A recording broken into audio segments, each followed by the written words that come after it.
This was my first visit to Grover's Bend. And if things didn't turn out just right, it might be my last. I was keeping an appointment with a gunslinger who hated me.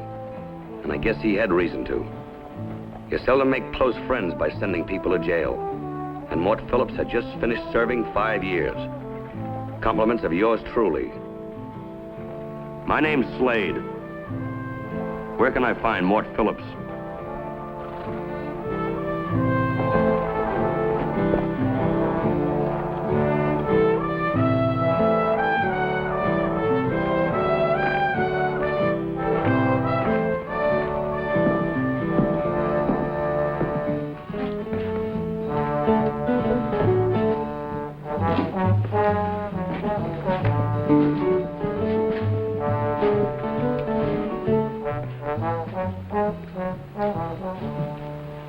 Well, Slade, it's been a long time. Over 5 years. For me, it's been a lifetime. My life ended in that prison. They might just as well have buried me as to let me out again. Considering how many notches you had on your gun, Mort, I'd say you got off easy. Gunfighting was my business. It was all I ever knew. And now you figure you're going to start all over again. Right where you left off, huh? With me. I figured you'd come when you got the word. I outshot you once before, Mort. Now, what makes you think I can't do it again? Not this time you won't. Don't think because you got a gun under that table that you've got any advantage. I've got another kind of advantage, Slade. They took it off in prison. Blood poisoning from a shotgun wound. My right hand. That's too bad. Yeah. That's too bad. But don't think because I'm not carrying a gun, you aren't going to be just as dead. Billy. Meet Billy Rigg, my new right hand, and a faster, better man with a gun than I ever was. Now you think you're gonna have this boy do your shootout for you, huh? You get the idea.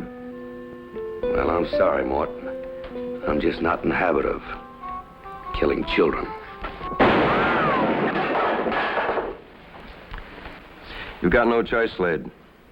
But not with that shotgun. We've got a real gun for you.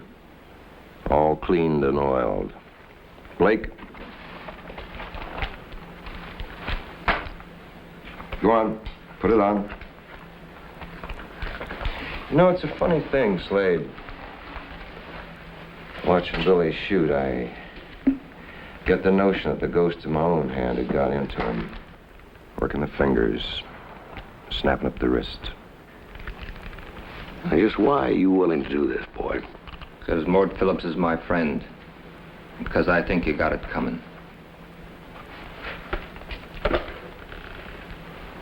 It's your first move, Mr. Slade.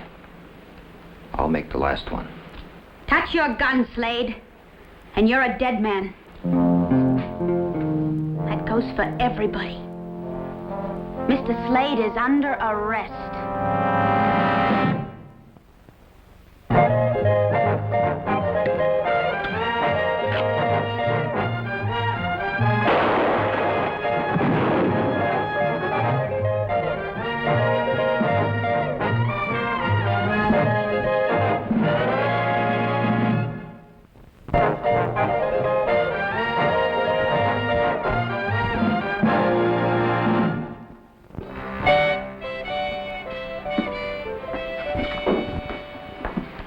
You're not the law here, Lydia.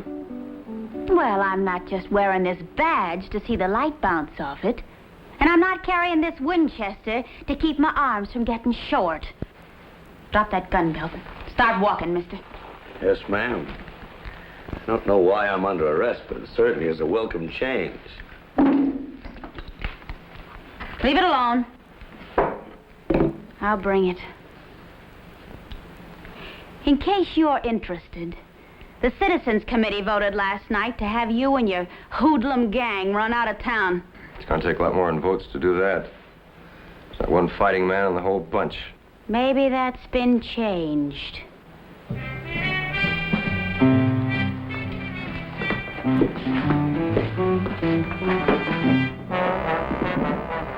Straight to the jail, Mr. Slade.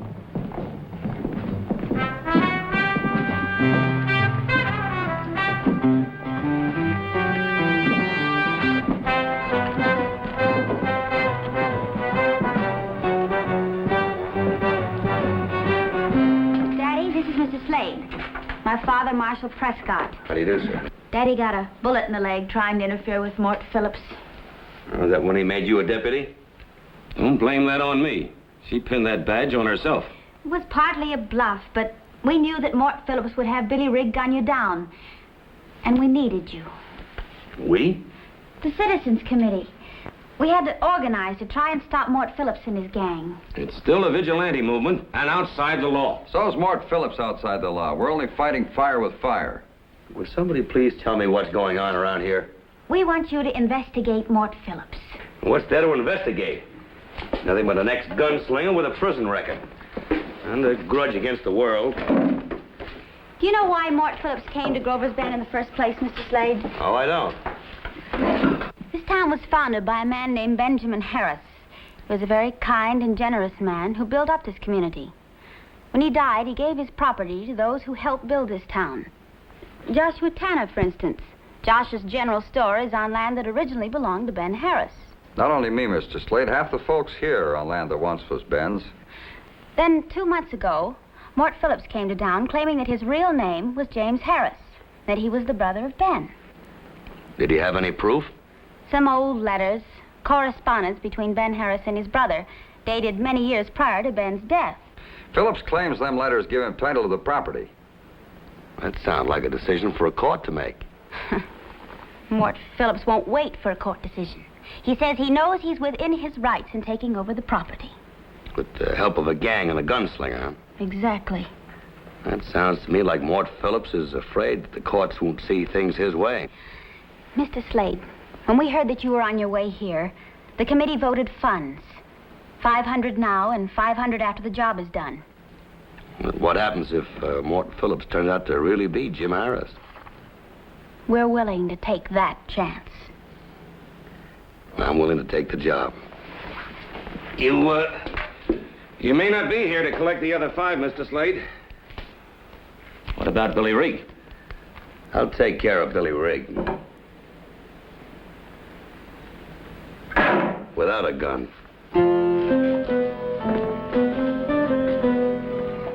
Any investigation starts with all the information you can get. And information is where you find it. Most people in Grover's Bend were willing to talk about the late Ben Harris. But when the subject got around to Mort Phillips and his claim that he was Ben's long-lost brother, some of the less courageous wouldn't say a word. Some information would have to be dug up a long way from Grover's Bend. But thanks to a New England inventor named Samuel Morse, this was going to be possible.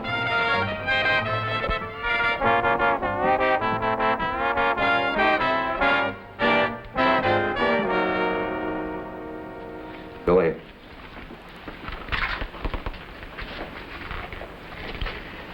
Waco tells me that Slade's going all over town asking questions. Maybe it's time he got something besides answers. He's not packing a gun. Would that make any difference? You never shot down an unarmed man, Mr. Phillips? Oh, no, of course not. Maybe it's time that we taught Mr. Slade it'd be a good idea to carry a gun sometimes, huh?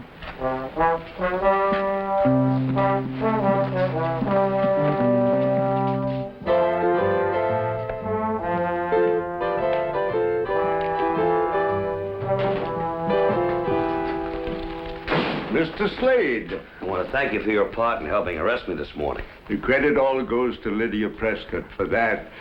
Sit down. Thanks. Now, there's a woman who would make a great newspaper man. What can I do for you, Mr. Slade? What if you could tell me, who knew Ben Harris's brother James? Nobody. You mean he never existed? No, I don't mean that, Mr. Slade. When Ben Harris settled here, his brother James was in the East somewhere. I knew Ben had a brother. He had me witness a legal document once. It had to do with the sale of some property in St. Louis, and James's signature was on it. I got the impression at the time that James was a sort of a black sheep of the family. Are there any examples of James Harris's signature available now? Oh, yes. I was executor of the Harris estate. And there's several letters from James Harris among Ben's effects.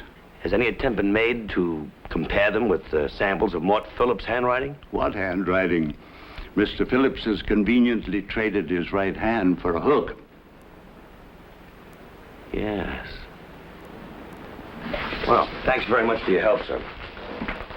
Oh, by the way, is there any chance of my seeing copies of the James Harris's letters? Well, they're in the safety deposit box at the bank.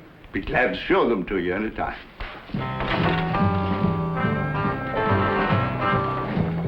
I'll know by this time tomorrow. That'll be necessary.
He's sure been out a long time.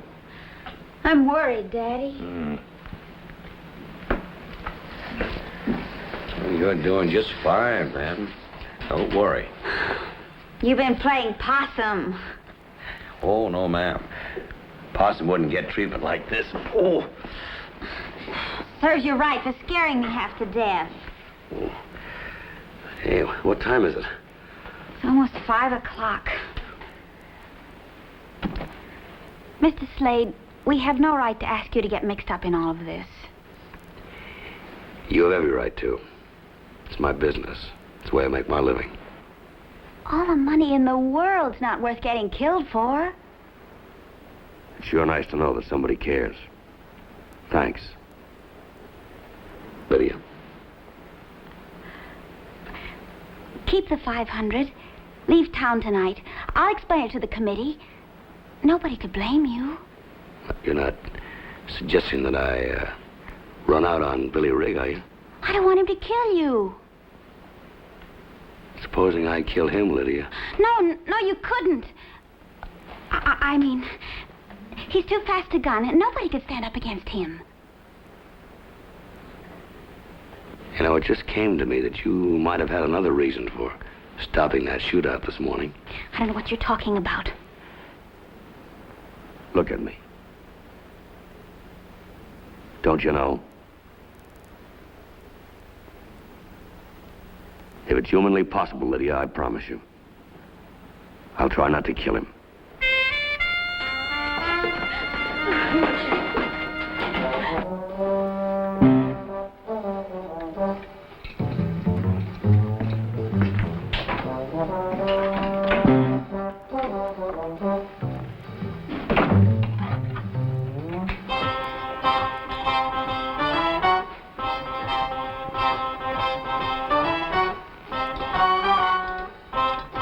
Put your hands up, Billy boy, and don't turn around.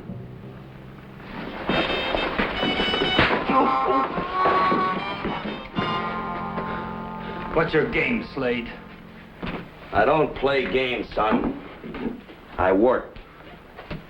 And right now, you're part of my job.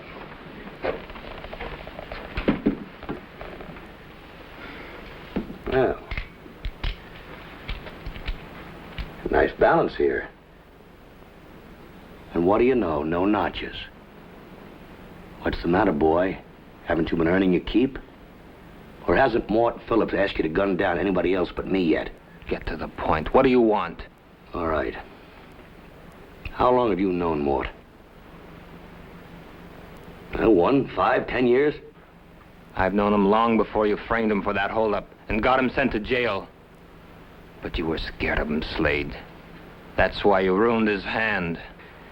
He must have been just a kid then. I can see how a gunslinger like Mort Phillips could make quite an impression on a kid. He saved my life. That's what I've heard. Maybe that don't mean anything to you, Slade. But Mort Phillips gunned down a wild, drunken bullwhacker who was beat me to a pulp with his whip. Yes, and I can see how you could be very grateful for that. But tell me something. Was killing that wild, drunken bullwhacker the only way you could have stopped him? No use running Mort Phillips down, Slade. I know him, and I know you. Now listen. Supposing I can prove to you that Mort Phillips is a phony. A yellow-bellied coward that hasn't got the nerve to shoot an old lady, even in the back. You're the one who's lost his nerve, Slade.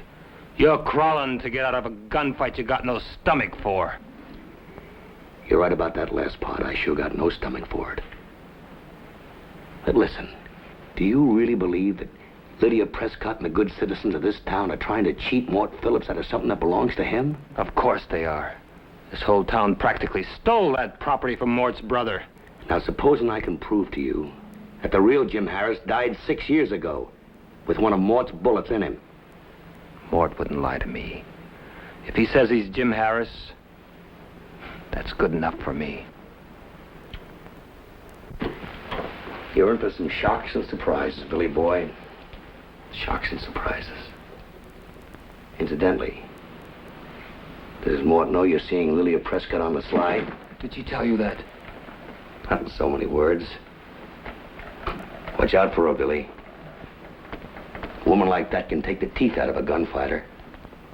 Any of them. Here. Don't use that unless you've thought about it for a long time.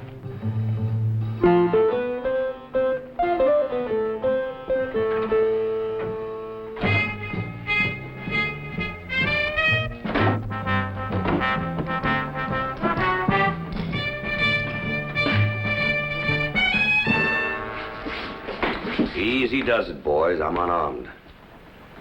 Tell your men to get out, Mort. I want to talk with you. All right, man.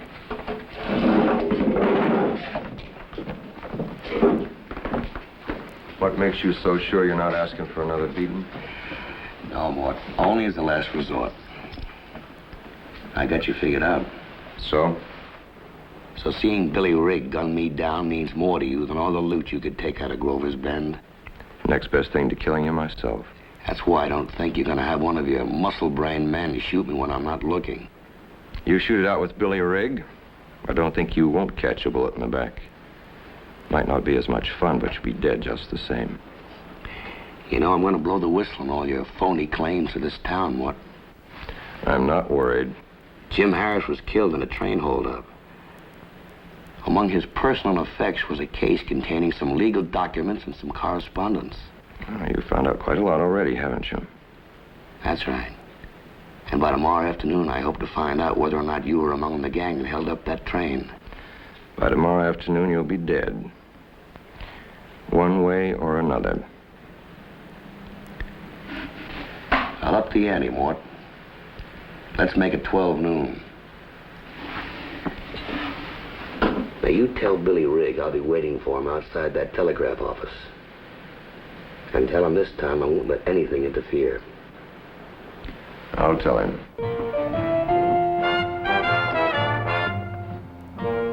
By mid-morning next day, the whole town seemed to know about my date with Billy Rigg at high noon. There was one person in Grover's Bend that the news upset more than anyone.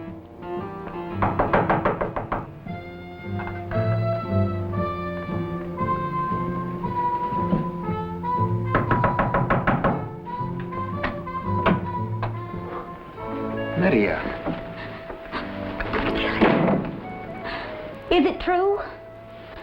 Lady, it's gonna be all right. I can't lose. You can't lose. What happens to you after you've killed Slade? You mustn't go through with it, Billy. I have to. You don't understand. It's a point of honor. I owe this to Mort Phillips. You owe him nothing. What about yourself? Us? It won't change anything. Why does it have to? Because you'll have killed a man. A man whom you have nothing against personally. Doesn't that mean anything to you? It does when I think about it. But then, I remember what that man did to Mort Phillips, and it makes it easy. For the last time, Billy.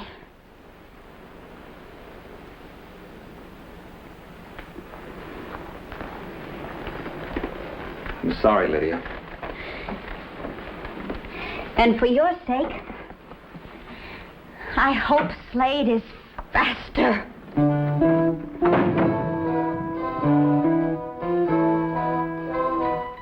By 10 minutes to 12, Grover's Bend was beginning to feel like a bomb about to explode. Word must have even reached out of town. For about an hour, rioters from the outlying ranches were beginning to show up. If I'd gone to the telegraph office once that morning, I'd been there a dozen times. But the one bit of information I was counting on to blow this thing wide open had still not arrived. Slade! Now take it easy, Lydia. Hang on to yourself. Nothing's happened yet. He'll be here any minute now. It's almost noon. Whatever happens, don't you try to stop it, do you hear? At 1 minute before 12, Mort Phillips came out to see the show. He wanted to make sure he had a grandstand seat. Seconds later, Billy Rigg walked out of the hotel into the middle of the street. Billy had it so firmly entrenched in his mind that he was Mort Phillips' right hand and duty-bound to settle a score for Phillips that nothing short of a miracle would stop him now.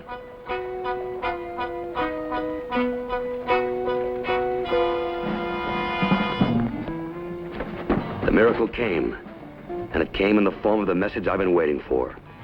A message brought by thin strands of wire across 1,000 miles of wilderness. Just words, but they saved Billy Rigg from himself. Mr. Eckhart? Well, I'll be... Show it to Billy Rigg. Yeah. Billy, this is something you've got to see yourself. It's some kind of a trick. I don't believe it. This isn't true. Supposing we find out, Billy.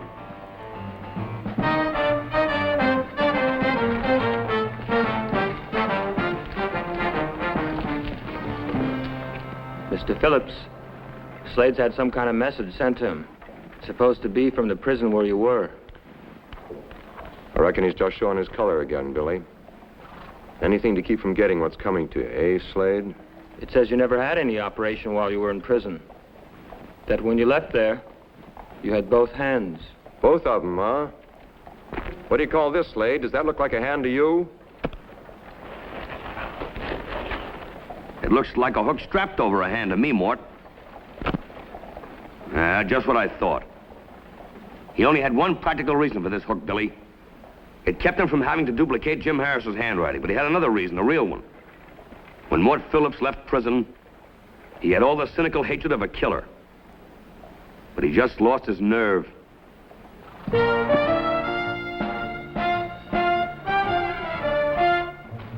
Billy. Billy, come back. I don't think you'll have any more trouble with Phillips, Mr. Eckhart.